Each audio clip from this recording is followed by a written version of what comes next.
Le livre du Lévitique exigeait des offrandes différentes selon que le péché était intentionnel ou non. Cela signifie-t-il que Dieu considère les péchés non intentionnels différemment?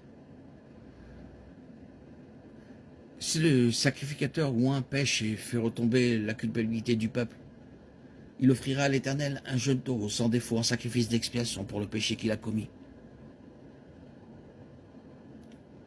Parce qu'ils ont méprisé la parole de l'Éternel et violé ses commandements, ils seront certainement retranchés. Leur culpabilité reste sur eux. Ceux qui se sont rebellés en commettant intentionnellement le péché devraient être retranchés ou séparés du peuple. Il est clair que Dieu a fait une distinction entre les péchés intentionnels et non intentionnels en ce qui concerne les offrandes dans l'Ancien Testament. Lévitique 4, 2, 3 donne cet exemple. Si quelqu'un pêche involontairement et fait ce qui est défendu dans l'une des lois, il sera puni de mort. L'idée du péché involontaire dans Lévitique 4 est liée au péché, par égarement ou par accident. Dans ces cas, une offrande pouvait être faite. Cependant, il n'y avait pas d'offrande disponible pour les personnes qui péchaient intentionnellement. Nombre 15, 30, 31 déclare quiconque pêche par défi blasphème contre Dieu.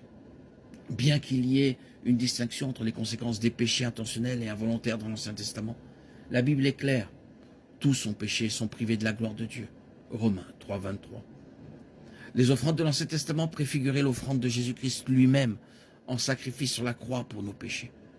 Jésus est le substitut suffisant pour le pardon et la vie éternelle.